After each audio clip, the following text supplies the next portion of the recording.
warahmatullahi wabarakatuh. Jadi di sini kami akan menjelaskan mengenai proposal penelitian kelompok kami yang berjudul Pengaruh Mendengarkan Musik Klasik dalam Menurunkan Tingkat Stres pada Mahasiswa. Sebelumnya, perkenalkan terlebih dahulu anggota kelompok kami, yaitu saya sendiri, Alvinah Halimatul Fadlilah, Anissa Ayu Wulandari, dan Septiana Atika Sahari. Saya Alvinah Halimatul Fadlilah akan menjelaskan mengenai bab pertama yang berisi tentang latar belakang, tujuan penelitian, fungsi penelitian, dan hasil penelitian.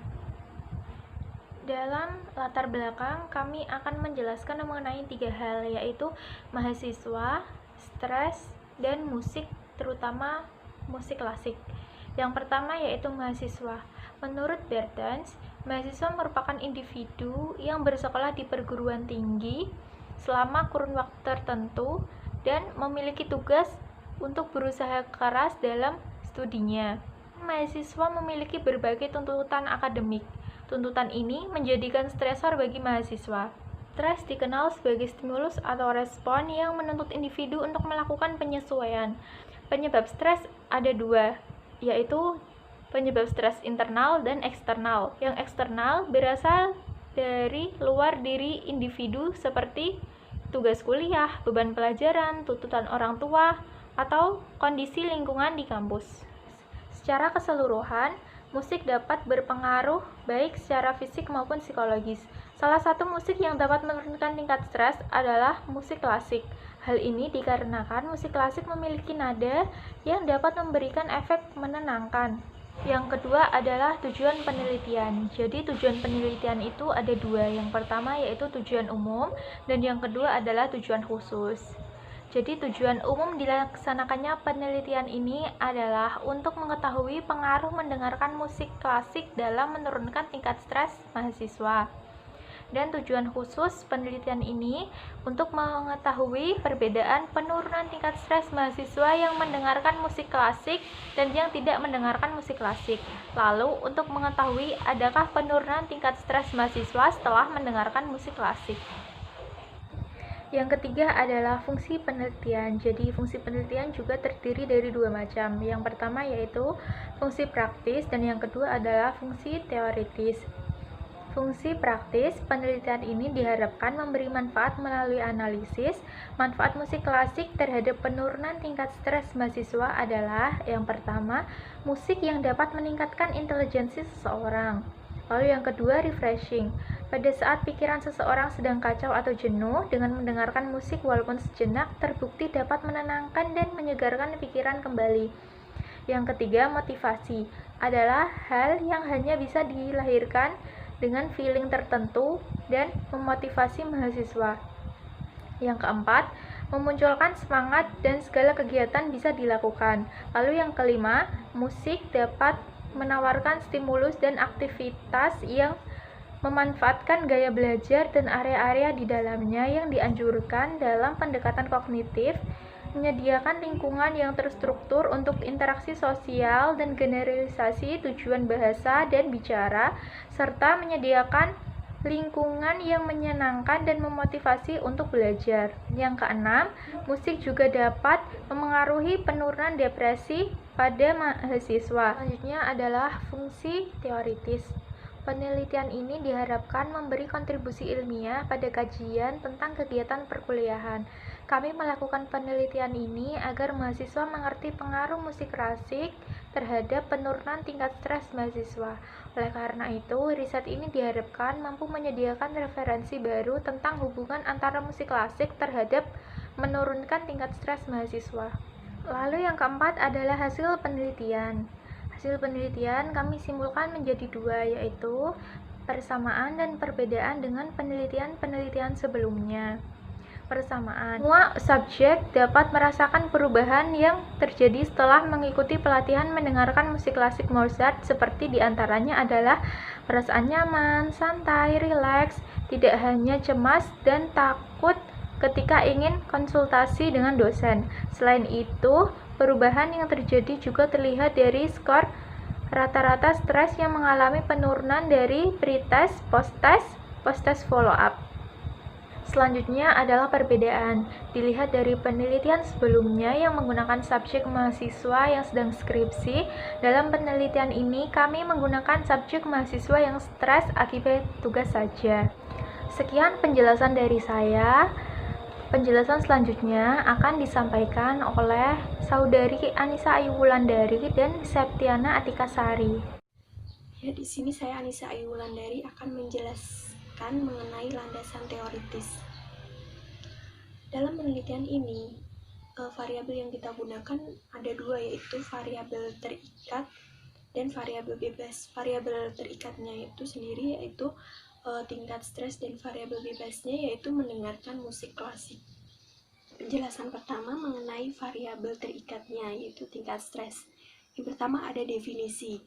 Stres merupakan suatu fenomena universal yang terjadi dalam kehidupan sehari-hari dan tidak dapat dihindari serta akan dialami oleh setiap orang.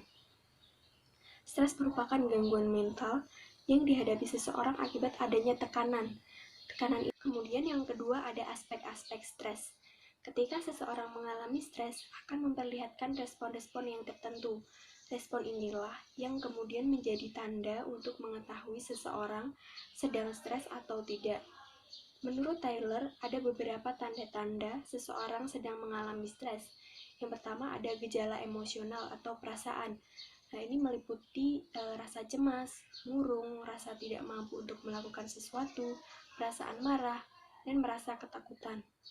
Yang kedua ada gejala kognisi, seperti takut gagal, tidak dapat berkonsentrasi, ceroboh, rasa khawatir, dan penghargaan diri yang kurang. Yang ketiga ada gejala fisik, yaitu seperti berkeringat, detak jantung meningkat, merasa gugup, gemeteran, mudah lelah, sering buang air kecil, susah tidur, dan sebagainya. Dan yang terakhir yaitu gejala sosial. Seseorang yang mengalami stres menjadi sulit bekerja sama, gugup ketika berbicara dengan teman, tidak tenang, dan bertindak sesuka hati. Ya, penjelasan ketiga mengenai faktor-faktor yang menyebabkan stres. Stres disebabkan oleh banyak faktor yang disebut dengan stresor. Menurut Utara Sandrock, ia membagi faktor-faktor yang menyebabkan terjadinya stres menjadi 3. Yang pertama, beban yang terlalu berat, konflik dan frustasi. Kemudian yang kedua, faktor kepribadian, dan yang ketiga, faktor kognitif seseorang. Penjelasan selanjutnya mengenai variabel bebas, yaitu mendengarkan musik klasik. Yang pertama ada definisi musik klasik. Musik klasik adalah komposisi musik yang lahir dari budaya Eropa pada tahun 1750 hingga 1825. Biasanya musik klasik digolongkan melalui periodisasi tertentu, mulai dari periode klasik diikuti oleh barok, rokoko, dan romantik. Selain itu, musik klasik juga diartikan sebagai musik dengan keindahan intelektual yang tinggi dari semua zaman. Keindahan intelektual itu sendiri memiliki pengertian yang relatif bagi setiap orang. Dalam pengertian ini, musik dari era modern seperti Kitaro dan Richard Clayderman juga bisa digolongkan sebagai musik klasik, tergantung dari sisi mana musik tersebut dapat dinikmati. Apabila lebih banyak menikmati elemen intelektual dalam pengertian melodi, harmoni, atau aspek komposisi lainnya, maka jadilah ia musik klasik. Kemudian yang kedua, tujuan mendengarkan musik. Mendengarkan musik akan memberi makna yang berbeda bagi setiap orang, namun semua mempunyai tujuan yang sama, yaitu yang pertama, membantu mengekspresikan perasaan. Yang kedua, membantu rehabilitasi fisik. Yang ketiga, memberikan pengaruh positif terhadap kondisi suasana hati dan emosi. Yang keempat, meningkatkan memori. Yang kelima, menyediakan kesempatan unik untuk berinteraksi dan membangun kedekatan emosional. Dan yang terakhir, membantu mengurangi stres, mencegah penyakit, dan meringankan rasa sakit. Penjelasan selanjutnya mengenai manfaat mendengarkan musik klasik. Yang pertama, musik menutupi bunyi atau perasaan yang tidak menyenangkan. Kemudian yang kedua, musik dapat memperlambat atau menyeimbangkan gelombang otak. Yang ketiga, musik memengaruhi pernafasan. Yang keempat, musik memengaruhi denyut jantung, denyut nadi, dan tekanan darah. Yang kelima, musik mengurangi ketegangan otot dan memperbaiki gerak dan koordinasi tubuh. Yang keenam, musik mempengaruhi suhu badan. Yang ketujuh, musik dapat menaikkan tingkat endorfin. Dan yang terakhir, musik dapat mengatur hormonal. Penjelasan selanjutnya mengenai pengaruh mendengarkan musik pada otak. Musik memiliki kekuatan untuk mengobati penyakit dan meningkatkan kemampuan pikiran seseorang. Setiap musik yang kita dengarkan, walaupun hal tersebut tidak sengaja kita dengarkan, akan berpengaruh pada otak kita. Selanjutnya saya akan menjelaskan mengenai dinamika psikologis. Variabel bebas yang dipilih dalam penelitian ini adalah mendengarkan musik. Lebih tepatnya mendengarkan musik klasik bagi mahasiswa yang dapat menurunkan tingkat stresnya. Seperti mahasiswa pada umumnya, banyak sekali tekanan yang mereka hadapi. Salah satunya adalah tugas yang menumpuk dari dosen. Hal ini dapat menimbulkan stres. Dengan mendengarkan musik klasik, diharapkan mahasiswa dapat menurunkan tingkat stresnya. Mendengarkan musik mempunyai fungsi menenangkan pikiran dan katarsis emosi, serta dapat mengoptimalkan tempo, ritme, melodi, dan harmoni yang teratur, dan dapat menghasilkan gelombang alfa serta gelombang beta dalam gendang telinga, sehingga memberikan efek ketenangan yang membuat otak siap menerima masukan baru, efek rileks, dan menidurkan. Selanjutnya saya akan menjelaskan mengenai hipotesis penelitiannya. Hipotesis alternatif yang muncul dalam penelitian ini yaitu adanya pengaruh mendengarkan musik klasik dalam menurunkan tingkat stres pada mahasiswa UIN Wali Songo Semarang. Kemudian hipotesis nolnya yaitu tidak ada pengaruh mendengarkan musik klasik dalam menurunkan tingkat stres pada mahasiswa UIN Wali Songo Semarang. Penjelasan selanjutnya akan dilanjutkan oleh Septiana Atika Sari. Baik, sebelumnya kedua rekan saya telah menjelaskan mengenai bab 1 dan bab 2. Di sini saya akan menjelaskan mengenai bab 3, yaitu metodologi penelitian. Hal pertama yang akan saya bahas yaitu jenis dan pendekatan pada penelitian ini. Jadi di sini kami menggunakan jenis penelitian eksperimen. Penelitian eksperimen merupakan penelitian yang bertujuan untuk mengetahui dan mengungkap ada tidaknya pengaruh yang diakibatkan variabel bebas terhadap variabel terikat. Sedangkan pendekatan yang dipakai dalam penelitian ini adalah pendekatan penelitian kuantitatif. Kemudian selanjutnya ada identifikasi variabel dalam penelitian ini. Terdapat dua variabel dalam penelitian ini, yaitu variabel terikat dan variabel bebas. Dalam penelitian ini, variabel terikatnya adalah tingkat stres pada mahasiswa, sedangkan variabel bebasnya adalah pengaruh mendengarkan musik klasik. Kemudian ada definisi operasional dalam penelitian ini. Yang pertama, saya akan menjelaskan mengenai stres. Kemudian ada aspek-aspek stres yang disampaikan oleh Taylor pada tahun 2003, yang meliputi pertama, gejala emosional, 2, gejala kognisi, yang ketiga gejala fisik, kemudian yang keempat ada gejala sosial. Kemudian definisi operasional yang kedua di sini adalah musik.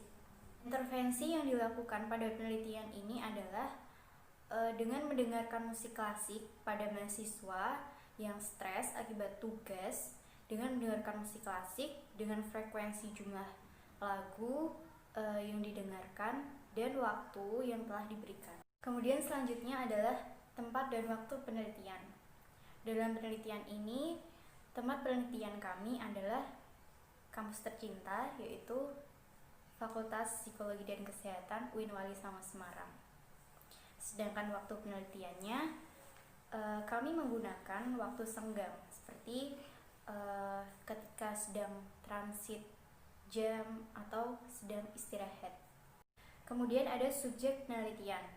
Pemilihan subjek dalam penelitian ini adalah mahasiswa aktif yang berkuliah di Fakultas Psikologi dan Kesehatan UIN Wali Songo Semarang. Lebih spesifiknya adalah mahasiswa jurusan gizi semester 6. Selanjutnya adalah desain eksperimen pada penelitian ini. Adalah desain eksperimen sederhana, atau bisa dikenal dengan post-test only control group design. Jadi desain eksperimen sederhana merupakan desain eksperimen murni yang paling sederhana tetapi cukup kuat. Dalam desain eksperimen ini, subjek dibagi menjadi dua kelompok secara random, yaitu kelompok eksperimen dan kelompok kontrol. Jadi dalam dua kelompok ini terdiri dari kelompok eksperimen dan kelompok kontrol. Kelompok eksperimen diberi perlakuan mendengarkan musik klasik, sedangkan kelompok kontrol diberi perlakuan mendengarkan musik dangdut. Setelah desain eksperimen, ada prosedur penelitian. Penelitian akan dilakukan dalam 3 tahap kegiatan, yaitu tahap persiapan, tahap penelitian, dan tahap pengolahan data. Ada beberapa hal yang dilakukan dalam ketiga tahap tadi. Yang pertama, tahap persiapan penelitian. Pada tahap ini, peneliti melakukan beberapa kegiatan yang dilaksanakan dalam rangka persiapan pelaksanaan penelitian. Yang pertama, studi kepustakaan mengenai musik klasik terhadap tingkat stres. Yang kedua, menyusun instrumen penelitian yang disertai dengan proses bimbingan dengan dosen. Kemudian yang ketiga, mengurus surat izin penelitian, izin dari Fakultas Psikologi dan Kesehatan UIN Wali Songo Semarang. Yang keempat, persetujuan dengan responden untuk menentukan waktu teknis pelaksanaan yang akan dilaksanakan dalam penelitian. Kemudian yang kedua, saya akan menguraikan mengenai kegiatan yang dilakukan pada tahap persiapan penelitian. Jadi yang pertama, responden diminta ke tempat yang sudah dipersiapkan, yaitu di Fakultas Psikologi dan Kesehatan UIN Wali Songo Semarang. Yang kedua, responden diminta mendengarkan musik klasik setelah perkuliahan untuk sesi pertama. Kemudian yang ketiga, responden diminta mendengarkan musik klasik setelah perkuliahan untuk sesi kedua. Yang keempat, responden mendengarkan musik selama 2 sesi setiap harinya dalam beberapa waktu yang telah ditentukan. Selanjutnya, saya akan menjelaskan mengenai kegiatan yang dilakukan pada tahap akhir penelitian. Jadi yang pertama, menganalisis data dengan menguji statistik. Yang kedua, membuat kesimpulan berdasarkan data yang diperoleh. Yang ketiga, merumuskan hasil penelitian. Selanjutnya ada teknik analisis data. Saya akan menjelaskan mengenai uji asumsi terlebih dahulu. Yang pertama, uji normalitas. Sebelum melakukan analisis data, maka kenormalan data harus diuji terlebih dahulu. Ujian yang dikenakan pada data variabel tingkat stres sebelum dan sesudah perlakuan uji normalitas data dilakukan dengan menggunakan kanji kuadrat dengan taraf signifikan 5%. Kemudian yang kedua ada uji homogenitas. Uji homogenitas ini dilakukan terhadap data variabel sebelum dan sesudah perlakuan, yaitu antara kelompok eksperimen dan kelompok kontrol. Uji hipotesis. Analisis yang dilakukan terhadap 2 variabel yang diduga berhubungan atau berkorelasi. Parameter nilai T hitung, yaitu jika hasil T hitung kurang dari T tabel, maka HO ditolak atau HA diterima, yang berarti ada pengaruh mendengarkan musik klasik terhadap tingkat stres mahasiswa. Kemudian yang kedua, jika hasil T hitung lebih dari T tabel, maka HO diterima atau HA ditolak, yang artinya tidak ada pengaruh mendengarkan musik klasik terhadap tingkat stres mahasiswa. Baik teman-teman sekalian, sekian yang dapat kami sampaikan. Terima kasih telah mendengarkan video kami dan menyimak video kami. Terima kasih. Wassalamualaikum warahmatullahi wabarakatuh.